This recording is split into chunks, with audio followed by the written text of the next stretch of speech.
이러한 글이 있습니다. 가장 지혜로운 사람이 누구입니까? 늘 배우는 사람입니다. 가장 강한 사람이 누구입니까? 항상 자기를 이기는 사람입니다. 그렇다면 세상에서 가장 행복한 사람이 누구입니까? 늘 감사하는 사람입니다. 이렇게 표현했다는 것입니다. 우리가 믿는 예수님의 아름다움도 늘 감사하셨다라고 하는 것입니다. 베세다 들녘에 5천 명이 넘는 수많은 사람들이 있었습니다. 그렇지만 예수님의 손에는 오병이어밖에 없었습니다. 너무나도 부족했습니다. 해야 될 숙제가 많이 있는데 내가 가지고 있는 것이 턱없이 부족하다고 하는 것은 참 슬픈 일입니다. 그런데 예수님께서는 그 오병이어를 가지고도 하나님을 바라보며 하나님 앞에 감사하였습니다. 그러자 놀라운 일이 일어납니다. 오병이어를 통하여서 그 5천 명이 넘는 수많은 사람들이 먹고 배부르고 남게 되는 놀라운 역사가 일어났습니다. 요한복음 11장을 보면은 예수님께서 나사로 가정에 이르셨습니다. 마르다와 마리아는 예수님이 빨리 오시기를 원하였지만 예수님이 늦게 당도하셨습니다. 이미 나사로가 죽은 지 나흘이나 되었습니다. 죽었다라고 하는 것은 무엇입니까? 이제 다 끝났다라고 하는 것입니다.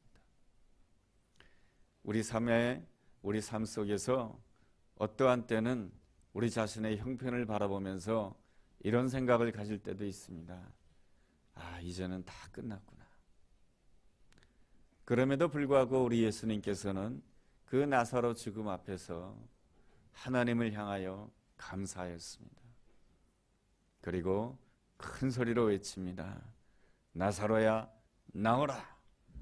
그랬을 때에 이 나사로가 다시 살게 되고 마르다와 마리아는 도저히 생각할 수 없었던 놀라운 하나님의 역사를 보게 됩니다. 우리는 이 두 가지 사건을 보면서 하나님이 베푸시는 기적은 놀랍구나. 기적에 초점을 맞출 수가 있지만은 우리는 그 기적보다 예수님의 그 삶의 태도에 더 관심을 가져야 됩니다. 예수님의 아름다움이라고 하는 것은 항상 자신 앞에 있는 그 문제보다 하나님을 더 크게 보았다라고 하는 것입니다. 그리고 하나님께 늘 감사하셨다라고 하는 것입니다.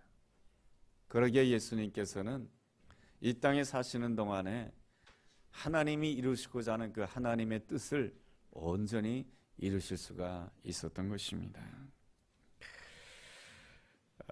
이렇듯 감사는 우리 삶에 있어서 너무나도 소중한 것입니다. 하나님이 원하시는 것이죠.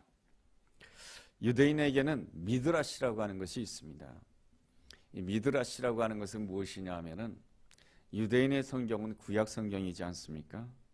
이 구약 성경을 해설하는 이야기책이 바로 미드라시입니다. 창세기 22장에는 하나님께서 아브라함에게 아들을 요구하시는 장면이 있습니다. 그래서 아브라함이 자신의 아들 이삭을 모리아산에다가 하나님께 드리는 그러한 사건이 기록되어 있습니다. 여기에 대한 미드라시 해설 이야기가 이렇게 기록되어 있습니다. 그 모든 일들이 다 지난 다음에 아브라함이 하나님 앞에 묻습니다. 이것은 성경에 나와 있는 이야기가 아니고 미드라시에 나와 있는 이야기입니다. 아브라함이 하나님께 묻습니다. 하나님, 왜 저에게 그러한 어려움을 주신 것입니까? 하나님, 왜 저에게 그러한 큰 고통을 주시는 것입니까? 아들을 바치는 그 어려움을 나에게 주시는 것입니까? 하나님께서는 내 충성심이 어떠한지 그 충성심을 검증하기 위해서 나를 시험하신 것입니까? 그러자 하나님이 대답하십니다. 아니다. 나는 너를 시험하기 위해서 그렇게 한 것이 아니다. 나는 너의 충성심을 이미 다 알고 있단다. 그렇다면 하나님, 왜 나에게 이러한 어려운 시험을 주시는 것입니까? 라고 묻자 하나님께서 이렇게 대답하십니다.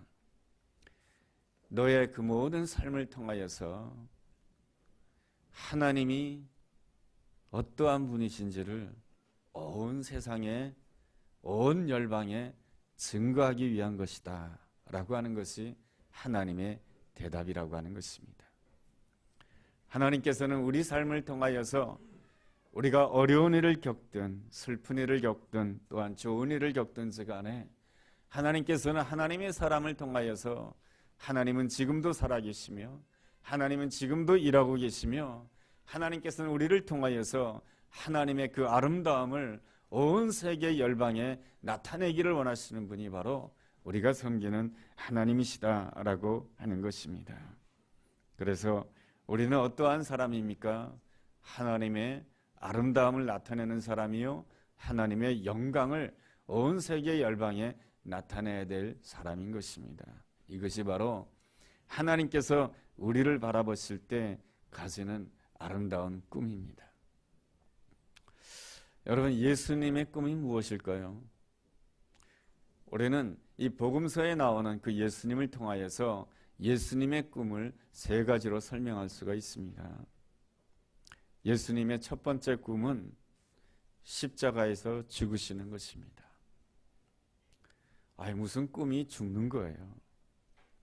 그렇지만 예수님께서는 이 땅에 오실 그 순간부터 그 마음이 어디로 향했냐면 십자가로 향하셨던 것입니다. 십자가에서 죽으시는 것이 예수님의 첫 번째 꿈인 것입니다. 어떻게 십자가에서 죽으시는 것이 예수님의 꿈이 될 수가 있겠습니까? 십자가를 통해서만이 인간이 얼마나 절망적인 존재인가를 나타낼 수 있기 때문에 그런 것입니다. 십자가 죽음을 통해서만이 인간의 마지막이 사망이요, 인간의 마지막이 죽음이요, 인간의 마지막이 고통이요, 인간의 마지막이 절망이다라고 하는 사실을 분명하게 보여주기 위한 것입니다.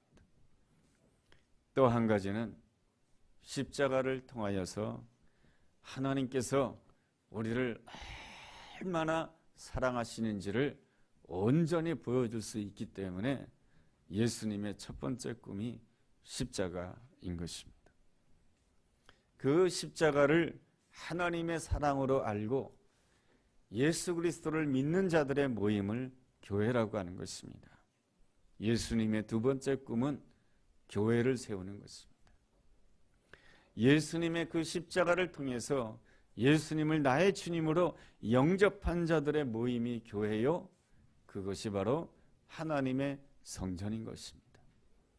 그래서 예수님의 두 번째 꿈은 바로 이 땅에 교회를 세우는 것이요, 우리의 심령이 하나님의 성전이 되는 것이 예수님의 두 번째 꿈입니다. 그렇다면 예수님의 세 번째 꿈이 무엇이겠습니까? 바로 교회에 성령을 부어주시는 것입니다. 하나님의 성전인 하나님의 사람들에게 성령을 부어주시는 것입니다. 그리함으로 인하여서 이 땅을 살아갈 때에 성령 충만하게 살아가는 것이죠. 나에게도 생각이 있고 나에게도 뜻이 있고 나에게도 계획이 있지만은 그것을 차치하고 성령 충만함으로 인하여서 성령님께서 원하신 대로, 성령님이 이끄신 대로 성령님과 동행하는 자가 되기를 원하시는 것이 바로 예수님의 세 번째 꿈인 것입니다. 그래서 예수님께서 이 땅에 다시금 재림해 주실 때에 예수님 앞에 거룩하고 흠이 없는 자로 서도록 하기 위한 것입니다. 바로 이 꿈이 이루어지게 되었을 때에 우리 삶에는 항상 무엇이 열리게 되냐면 천국문이 열리게 되는 것입니다. 방금 전에 우리가 찬양을 불렀지요. 내 영혼이 은총 입어 죄사함 받고 나니 그 어디나 하늘나라. 네. 하나님께서는 바로 예수 그리스도께서 이 땅에 오신 그 세 가지 꿈은 그런 것입니다. 십자가요, 또한 교회를 세우기 위한 것이요, 성령을 부어주시기 위한 것입니다. 그래야므로 인하여서 우리 삶에 우리의 심령 가운데 천국 열쇠를 주시기를 원하시는 것이죠. 그래서 우리가 이 천국 열쇠를 열 때마다 우리 삶 가운데는 하나님의 나라가 임하게 되는 것이고, 하나님의 나라가 임하게 될 때마다 우리 삶 가운데 무엇이 임하게 되냐면 감사가 임하게 되는 줄로 믿습니다. 그래서 신앙생활을 아름답게 하시는 분들의 가장 큰 특징은 바로 늘 감사할 수 있다라고 하는 것입니다. 오늘 우리는 골로새서 말씀을 읽었습니다. 이 골로새서는 사도 바울이 기록한 옥중서신입니다. 옥중서신이라고 하는 것은 감옥에서 기록했다라고 하는 것입니다. 사도 바울이 로마 감옥에서 이 옥중서신을 기록했는데 이때의 나이가 약 60세쯤 되었을 때입니다. 사도 바울은 일생을 주님을 위하여서 복음을 증거하다가 헌신했던 사람이 바로 사도 바울입니다. 그런데 이제 60세쯤 되어서 감옥에 갇히게 됩니다. 이쯤 되었으면은 하나님을 향해서 원망해야 되지 않겠습니까? 하나님, 제가 일생 동안 이렇게 땀 흘리고 수고한 대가가 감옥에서 사는 것입니까? 하나님을 원망하고 불평할 수가 있었겠으나 이 사도 바울은 이 골로새서를 통하여서 하나님 앞에 감사하는 그 모습을 보여주고 있습니다. 참 하나님의 사람들은 놀랍습니다. 골로새서 1장 12절 하반절에 보면 이러한 말씀이 있습니다. 아버지께 감사하게 하시기를 원하노라. 사도 바울은 그 감옥에 갇혀 있었으면서도 하나님을 무엇이라고 고백하게 됩니까? 하나님을 아버지라고 고백하게 됩니다. 아버지의 아름다움이 무엇입니까? 자녀를 사랑한다라고 하는 것입니다. 자녀를 사랑하며 자녀를 위한 특별한 계획이 있으며 자녀에게 좋은 것을 주고 싶어하는 것이 바로 아버지의 사랑인 것입니다. 사도 바울은 감옥에 갇혀서 힘든 상황 가운데 있었지만은 하나님을 부를 때에 아버지라고 불렀던 것입니다. 아버지는 지금도 나를 사랑하고 계시며 아버지는 이 모든 상황을 통해서 하나님께서는 얼마든지 선을 이루시겠다라고 하는 그 확신이 있었던 것입니다. 어떤 목사님이 쓴 글입니다. 새벽 예배를 마치고 어떤 분의 장례식이 있어서 새벽 예배를 마치자마자 차를 끌고 장례식장에 가기 위해서 원효대교를 지납니다. 원효대교를 지나고 있는데 어떤 검정색 양복을 입은 사람이 원효대교를 뛰어가고 있는 것입니다. 아니, 이 새벽에 검정색 양복을 입고 누가 저렇게 원효대교를 건너기 위해서 뛰어가고 있을까 하고 차를 몰고 가다가 자세하게 보니까 라이트에 비춰진 그 사람의 얼굴은 후배 목사님이었습니다. 그래서 깜짝 놀라서 비상등을 켜고 차를 멈추었습니다. 그리고 후배 목사님을 불렀습니다. 지금 어디 가시는 겁니까? 예, 어느 장례식 집에 갑니다. 똑같은 곳에 가는 거예요. 그런데 이렇게 검은 양복을 입고 원효대교를 뛰어서 가시는 겁니까? 미쳤습니까?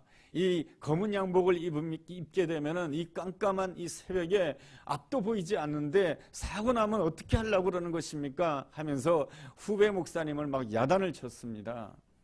그러자 후배 목사님이 조용히 이렇게 말을 합니다. 사실은요, 목사님, 제 아들이 2살이지 않습니까?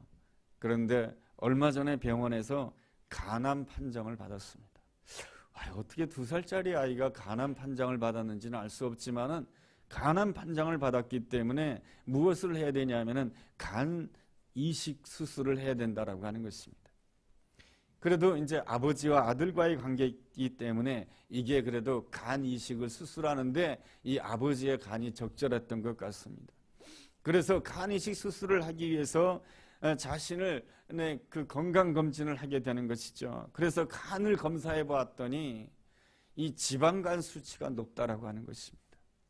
그래서 빨리 이 지방간 수치를 내려야 된다라고 하는 것입니다.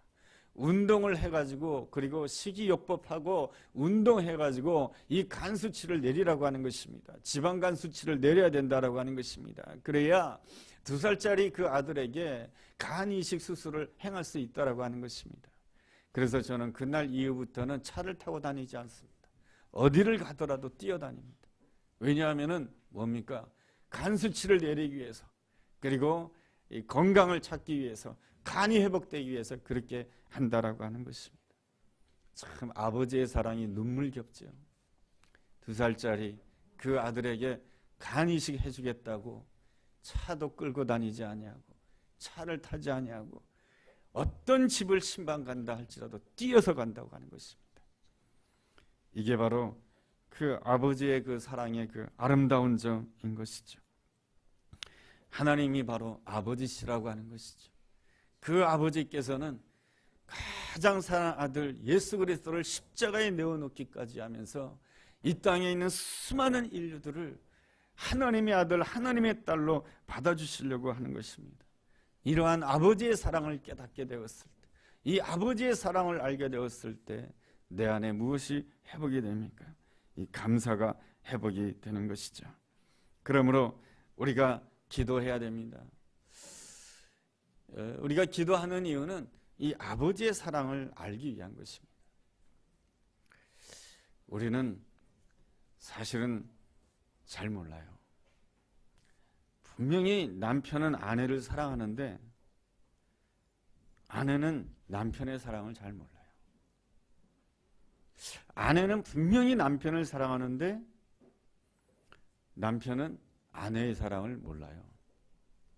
부모는 분명히 자식을 사랑하는데 자식은 부모의 사랑을 몰라요. 왜 그럴까요? 사랑하는 방식을 이해하지 못하기 때문에 그런 거예요.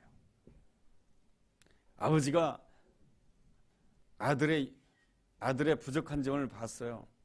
부족한 점을 보고 막 야단을 쳐요. 이놈아, 그렇게 해서 되겠느냐? 그래서 막 야단을 쳐요. 왜 그렇게 하는 걸까요? 아들을 사랑하기 때문에 그런 거예요. 그러나 아들은 그 잔소리를 들으면서 무슨 생각을 하게 됩니까? 아버지는 나를 미워하는가 보다. 사랑하는 방식을 이해하지 못하는 거예요. 하나님은 분명히 우리를 사랑하시는데, 하나님은 아버지로서 우리를 분명히 사랑하시는데 우리는 하나님이 우리를 사랑하시는지 이해를 못해요. 하나님께서는 아브라함에게 말씀해 주십니다. 너의 아들 이삭을 모리아산에 바쳐라. 그것도 하나님의 사랑이거든요. 그러나 우리 입장에는 이렇게 귀한 아들을 하나님이 뺏어가시다니요 하면서 하나님을 향해서 원망할 수가 있고 불평할 수도 있습니다. 그러나 하나님의 그 사랑은 무엇입니까? 그것을 통해서 아브라함에게 있는 그 아들을 뺏어가려고 하는 것이 아니고 그 아브라함을 통하여서 하나님이 어떠한 분이시고 하나님은 지금도 일하고 계신 분이시며 하나님의 사랑이 얼마나 큰지를 그 아브라함을 통해서 온 세계 열방에 보여주기 위한 하나님의 특별한 계획이며 그 아브라함을 믿음의 조상으로 세워주기 위한 하나님의 특별한 계획인 것이죠. 이것이 바로 하나님 아버지의 놀라운 사랑 아니겠습니까? 그런데 우리 입장에서는 그 하나님의 사랑을 잘 알기가 어려워요. 그래서 우리는 그 하나님의 사랑을 알기 위해서 우리가 해야 될 가장 중요한 일이 있어요. 기도하는 거예요. 기도할 때에 그래서 여러분 9절 말씀 보면 이런 말씀이 있습니다. 이로써 우리도 듣던 날부터 너희를 위하여 기도하기를 그치지 아니하고 구하노니. 늘 이 사도 바울도 기도하였던 것입니다. 하나님의 사랑을 알기 위하여서 기도하였고 아버지의 사랑을 알기 위하여서 기도하였던 것입니다. 그리스의 유명한 소설가 니코스 카잔차키스라고 하는 사람이 있습니다. 이 발음이 어려워서 그냥 니코스라고 하는, 이거는 발음하기가 쉽네요. 니코스라고 하는 그 소설가가 들려주는 이야기입니다.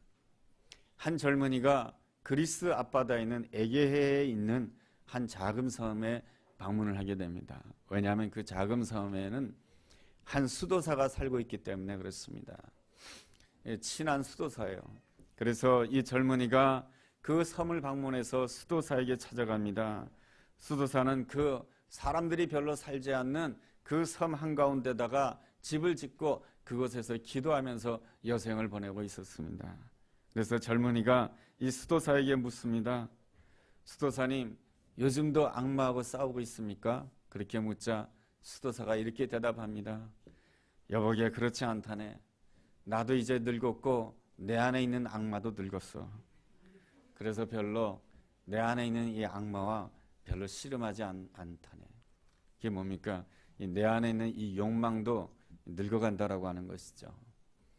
그러면 뭐 하면서 이렇게 지내십니까? 요즘에는 내가 하나님과 씨름한다네. 하나님과 씨름한다니요? 아니, 어떻게 인간이 하나님과 씨름하여서 하나님을 이길 수 있겠습니까? 그러자 수도사가 이렇게 대답을 합니다. 아니야. 내가 하나님과 씨름하는 것은 맞지만 내가 하나님을 이기기 위해서 씨름하는 것이 아니고 하나님께 지기 위해서 씨름한다네 라는 것입니다. 이 이야기가 가르쳐주는 것이 무엇입니까? 진실한 기도라고 하는 것은 하나님께 지는 것입니다. 여러분들은 하나님께 지면서 살아갑니까? 아니면 하나님을 이기려고 살아갑니까? 여러분, 탕자의 비유에서 큰아들이 나옵니다. 이 큰아들의 문제가 무엇입니까? 항상 아버지를 이기려고 한다는 것입니다. 둘째 아들이 탕자죠. 그러나 우리는 알고 있습니다. 큰아들도 탕자라고 하는 것을 알고 있습니다. 둘째 아들이 재산을 다 잃어버렸습니다. 돌아왔습니다. 그러자 아버지가 너무나도 기뻐가지고 그 아들을 위하여 송아지를 잡습니다. 그 아들을 위하여 잔치를 베풉니다. 그 모습에 대해서 큰아들이 굉장히 불쾌하게 생각합니다. 나는 아버지 집을 떠난 적이 없었고 나는 아버지 집에 충성하였는데 나를 위해서는 염소 한 마리도 잡지 않더니 저 못난 동생을 위하여서, 동생이라 그러지 않습니다. 그냥 저것을 위하여서 송아지까지 잡다뇨. 이거는 너무합니다 하면서 아버지한테 항변을 합니다. 이게 뭡니까? 아버지를 이기겠다고 하는 것입니다. 이게 뭡니까? 아버지가 틀렸다라고 하는 것입니다. 내가 원하는 아버지는 둘째 동생을 내쫓아버리는 아버지가 내가 원하는 아버지인 거예요. 아버지를 이기겠다라고 하는 것입니다. 왜 아버지를 이기겠다라고 하는 것입니까? 아버지를 믿지 못하겠다는 것입니다. 아버지의 사랑을 믿지 못한다라고 하는 것입니다. 큰아들은 한 번도 아버지 집을 나간 적이 없지만은 이 큰아들은 한 번도 아버지의 사랑을 믿지 않았던 것입니다. 그렇기 때문에 늘 아버지를 이기려고 했던 것입니다. 그런 점에 있어서 큰아들은 탕자인 것입니다. 신앙생활이라고 하는 것은 무엇입니까? 하나님 아버지의 사랑이 무엇인지를 알고 그 사랑 때문에 지는 것이. 사랑한다고 하는 것이 뭡니까? 지는 것이. 남편을 사랑하면 남편한테 지는 것이죠. 아내를 사랑하면 아내 말이 다 맞진 않아요. 그래도 당신 말이 옳습니다. 그런 것이 지는 거예요. 사랑하는 아들이 막 우겨댑니다. 그래도 져주는 거예요. 왜 져주냐? 그것은 다른 것이 아니에요. 사랑하기 때문에 져주는 거예요. 우리가 기도한다라고 하는 것은 무엇입니까? 하나님 아버지의 사랑을 알기 위해서 기도하는 것입니다. 그리고 하나님께 지는 것이죠. 하나님께 지는 것이 우리에게 최고의 축복입니다. 예레미야서 18장에 보면은 하나님을 무엇이라고 표현합니까? 토기장이라고 말씀해 주십니다. 우리를 무엇이라고 표현합니까? 진흙이라고 표현해 주십니다. 여러분, 그 진흙을 누가 빚습니까? 토기장이가 빚습니다. 하나님께서는 그 아름다운 계획과 놀라운 생각을 가지고 우리 연약한 진흙과 같은 연약한 존재를 하나님 보시기에 아름다운 그릇, 하나님이 쓰실 만한 놀라운 그릇으로 만들려고 합니다. 그렇다라고 한다면 우리는 날마다 매 순간순간마다 토기장이신 하나님 앞에 져야 되는 것입니다. 그렇습니다. 나는 진흙과 같은 그러한 존재입니다. 하나님께서 이렇게 다듬으실 때 하나님 왜 그렇게 길쭉하게 다듬으세요? 하고 하나님을 이기려고 하면 그릇이 망가지는 것이죠. 이렇게 길쭉하게 하는 것은 하나님의 귀한 뜻이 있는 줄로 믿습니다. 이렇게 그릇을 평평하게 하는 것은 또한 이것에도 하나님의 놀라운 뜻이 있는 줄로 믿습니다 하면서 하나님 앞에 질 때만이 우리가 어떤 사람이 되느냐 하면은 하나님의 영광을 볼 수 있는 아름다운 사람이 되는 거예요. 여러분, 그릇이 넓적하게 되었습니다. 그런데 거기에 수많은 음식이 담겨졌을 때에 거기에서 무엇을 보게 됩니까? 이 그릇의 영광을 보게 되는 것이죠. 그런 것처럼 우리가 하나님 앞에 지게 되었을 때 무엇을 보게 되냐면 하나님의 영광을 보게 되는 것이죠. 여러분, 하나님께 지기 위해서는 나의 연약함을 알아야 돼요. 내 연약함을 알게 되었을 때 우리는 하나님의 영광을 보게 돼요. 출애굽기서 3장을 본다라고 한다면 모세가 40년 동안 그 광야에서 양치기로 생활했습니다. 여러분, 40년 동안 양치기 생활하게 되면은 그의 외모가 양치기예요. 아무리 과거에 40년 동안 애굽의 왕자로 지냈어도 40년 동안 양치기로 지내면 그 사람의 외모라든가 그 사람의 모든 모습이 양치기로 보이는 거예요. 여러분, 그랬을 때에 이 모세가 자기 자신에 대해서 얼마나 실망했겠고 자기 자신에 대해서 기대할 수 없었을 것입니다. 자기 자신에 대해서 기대할 수 없게 되었을 때 하나님을 바라보게 되었을 때 무엇을 보게 됩니까? 불타는 가시떨기 나무를 통해서 하나님의 영광을 보게 됩니다. 하나님의 영광을 본다라고 하는 것은 나같이 연약한 자를 통해서도 하나님께서는 위대한 일을 하실 수 있다라고 하는 그 사실을 깨닫는 것이 하나님의 영광을 보는 거예요. 그래서 하나님의 영광은 내가 커졌을 때는 하나님의 영광을 보지 못해요.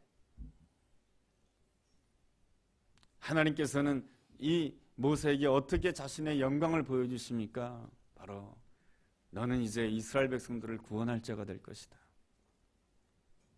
내가 너를 쓸 것이다.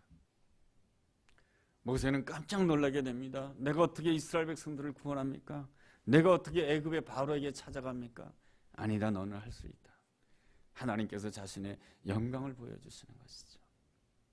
하나님께서 또한 이 모세에게 영광을 보여주셨던 두 번째 사건이 있습니다. 그것이 바로 출애굽기서 33장의 말씀입니다. 출애굽기서 33장의 말씀은 무엇을 배경으로 하고 있습니까? 모세가 하나님 앞에 나가서 기도하게 되었을 때 이스라엘 백성들이 금송아지를 섬겼습니다. 이럴 때 누구에 대해서 실망합니까? 내 옆에 있는 사람에 대해서 실망하게 됩니다. 내가 어떻게 이스라엘 백성들을 이끌고 하나님이 준비해 놓으신 땅 가나안 땅에 이를 수가 있을까? 저렇게 내가 기도하고 있는 동안에 금송아지를 섬기는 저들과는 절대로 못 갈 것 같습니다. 그때에 모세는 출애굽기서 33장에서 시내산에서 하나님의 얼굴은 보지 못하고 하나님의 등을 보게 됩니다. 하나님의 영광을 보게 되는 것이죠. 하나님의 영광을 본다라고 하는 것은 무엇입니까? 너는 이스라엘 백성들, 금송아지 섬기는 그 이스라엘 백성들에 대해서 실망한지 모르지만은 그 네가 실망한 이스라엘 백성들을 이끌고 가나안 땅에 들어가는 이는 하나님이시다라는 것입니다. 하나님은 자신의 영광을 보여주시길 원하십니다. 십자가에 하나님의 영광이 있습니다. 세상에 어떤 사람이 죄인을 위하여서 자기 아들을 희생시키는 사람이 어디 있겠습니까? 세상에 어떤 사람이 원수를 위하여 자기 아들을 희생시키는 사람이 어디에 있겠습니까? 그러나 하나님은 그렇게 하십니다. 로마서 5장을 읽어본다라고 한다면 우리가 죄인 되었을 때, 우리가 하나님과 원수 되었을 때 하나님께서는 자신의 아들을 십자가에 내어 놓으셨다라고 말씀해 주십니다. 이것이 바로 하나님의 사랑이요, 이것이 바로 하나님의 영광인 것입니다. 예수 그리스도의 부활에 하나님의 영광이 있습니다. 이 세상에 어느 누구가 죽음 가운데서 다시 살 수가 있겠습니까? 죽음은 다 끝나는 것이지. 재벌이라 할지라도, 이 땅에 수많은 돈을 가지고 있다 할지라도 죽음은 끝난 것이지. 그러나 예수님께서는 그 죽음 가운데서 부활하셨습니다. 그런 점에 있어서 부활은 하나님의 영광인 것이죠. 이 영광을 봐야 되는 것입니다. 여러분, 나 자신에 대해서 실망했습니까? 또 내 옆에 있는 사람에 대해서 실망했습니까? 그때는 바로 하나님께서 여러분에게 하나님의 영광을 보여주실 때입니다.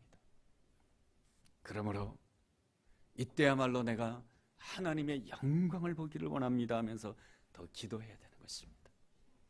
그러면 하나님의 영광이 임하게 되고, 하나님의 영광에는 무엇이 있는지 아십니까? 힘이 있습니다. 여러분, 그 말씀이 11절 말씀입니다. 11절 말씀 보면 이런 말씀이 있어요. 그의 영광의 힘을 따라 모든 능력으로 능하게 하시며 기쁨으로 모든 견딤과 오래 참음에 이르게 하시고. 하나님의 영광을 보게 되면 그 영광에는 힘이 있어요. 두 가지 힘이 있어요. 외적인 힘이요, 또 하나는 내적인 힘인 것입니다. 외적인 힘이라고 하는 것은 무엇입니까? 모든 능력으로 능하게 하시는 것이 외적인 힘이요, 내적인 힘은 기쁨으로 모든 것을 견디고 오래 참는 것이 바로 내적인 힘인 것입니다. 하나님의 영광이 임하게 되면 하나님께서는 우리를 위해서 강하게 역사하실 때가 있습니다. 그때는 담대하게 감당해야 되는 것입니다. 그것이 바로 이 다윗이 골리앗과 싸우는 장면인 것이죠. 골리앗은 블레셋의 장수입니다. 그러나 다윗은 연약하기 그지없는 목동에 불과하였고 그에게는 창도 없고 칼도 없었습니다. 그에게 들려져 있는 것은 그저 목동으로서 양들을 보호하기 위해서 가지고 있었던 물맷돌밖에 없었던 것입니다. 턱없이 부족하였지만은 하나님께서 이기게 하실 때는 담대할 수 있어야 되는 것입니다. 그래서 다윗은 담대하게 외치게 됩니다. 너는 칼과 창으로 나에겐 오지만은 내가 여호와의 이름으로 나가노라 했을 때에 이 다윗은 골리앗을 이기고 승리하는 아름다운 모습을 보여주게 됩니다. 이렇게 하나님께서 우리 삶 가운데 놀랍게 일하실 때가 있지만은 때로는 하나님께서는 침묵하실 때가 있습니다. 하나님께서는 아무 일도 하지 않을 때가 있습니다.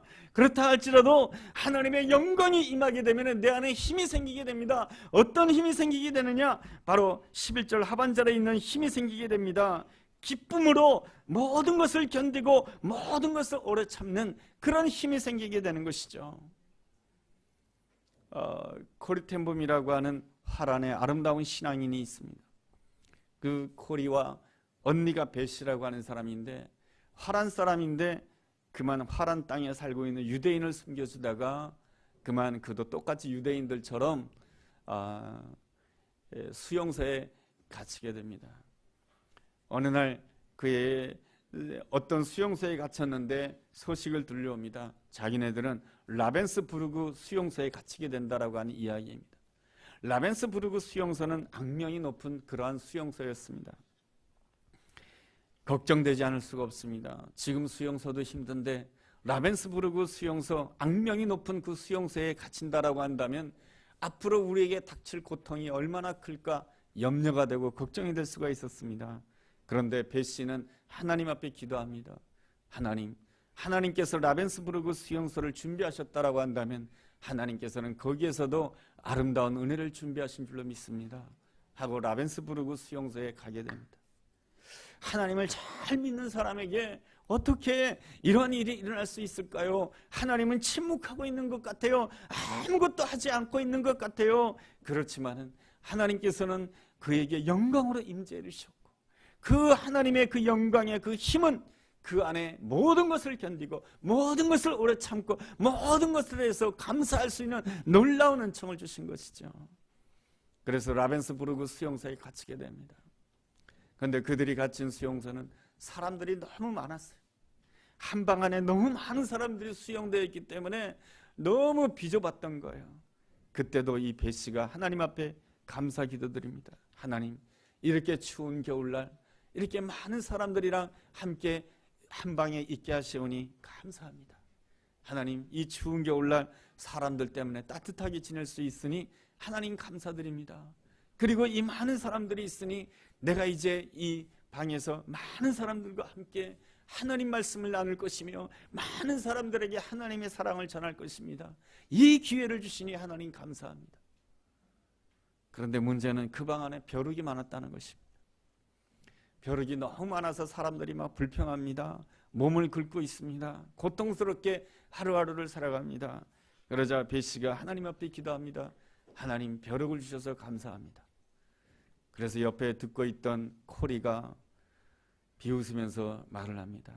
언니, 아무리 감사하는 것도 좋지만 벼룩을 위해서 감사하다니 정신이 어떻게 된 거냐고 물어봅니다. 그러자 이 언니 배씨가 말합니다. 왜 우리 방 안에 벼룩이 많은지 나도 잘 몰라. 그렇지만은 이것을 하나님이 허락하셨다라고 한다면 받아들여야지. 이게 지는 것이죠. 하나님 왜 그러셨어요? 왜 나에게 이 고통을 주셨어요? 왜 아픔을 주셨어요? 하는 것은 뭡니까? 나는 하나님을 이기고 싶어요 하는 거예요. 그러나 배씨는 기도하는 여인이었습니다. 하나님, 여기에도 하나님의 계획이 있고 하나님의 뜻이 있으니 내가 하나님께 지겠습니다. 여러분, 하나님께 질 줄 알아야 내 옆에 있는 사람한테도 질 줄 알아요. 그래서 벼룩을 주신 거 감사합니다. 그러다 보니까 간수들이 이 벼룩이 많은 방에는 오려고 하질 않는 거예요. 벼룩이 자기 몸에 옮을까. 그러다 보니 그들은 밤 시간마다, 낮에는 노동을 하니까 낮에 노동이 끝나고 밤 시간엔 그 방 안이 예배당이 되는 거예요. 마음껏 하나님을 찬양하고 마음껏 말씀을 나누고 하나님의 위로를 전하고 하나님의 영이 임재하는 아름다운 수용소가 되었다고 하는 이야기입니다. 배씨는 결국에는 그 수용산에서 죽음을 맞이하게 됩니다. 코리 텐 붐은 그 수용소 생활을 끝내고 이제 독일이 패배함으로 인해서 수용소에서 나오게 되는데 이 코리 텐 붐이 이렇게 고백을 하게 됩니다. 저는 나의 언니를 통해서 하나님을 믿는다라고 하는 것이 무엇인지 제가 아주 뼈저리게 체험하였습니다. 나는 그 언니 배씨를 통해서 배웠습니다. 날마다 하나님께 감사하는 것이 무엇인지, 하나님이 허락하시는 영광의 힘으로 이 땅을 살아가는 것이 무엇인지를 저는 알았습니다. 나는 오늘 어떤 힘으로 살아가고 있습니까? 주님께서는 추수감사절을 맞이하여서 우리로 하여금 다시 한번 이 감사 신앙생활에 대해서 다시 한번 마음 깊이 새기기를 원합니다. 우리가 어떻게 감사할 수 있을까요? 하나님이 아버지임을 믿어야 됩니다. 아버지에게는 사랑이 있습니다. 그 사랑을 믿으면 내가 그 아버지한테 질 줄 알아야 됩니다. 오늘도 지고 내일도 지면 내가 바라보는 것은 오직 하나님의 영광입니다. 내가 하나님의 뜻을 아는 것에 초점을 맞추고 하나님을 바라보면, 여러분 9절 하반절에 이런 말씀이 있잖아요. 하나님의 뜻을 아는 것으로 채우게 하시고 하나님의 뜻을 알고자 늘 내 마음 가운데 채우기를 사모한다라고 한다면 하나님께서는 반드시 11절에 있는 말씀처럼 하나님께서 영광으로 나에게 임재해 주십니다. 하나님의 영광이 임하게 되면 나에게 힘이 주어집니다.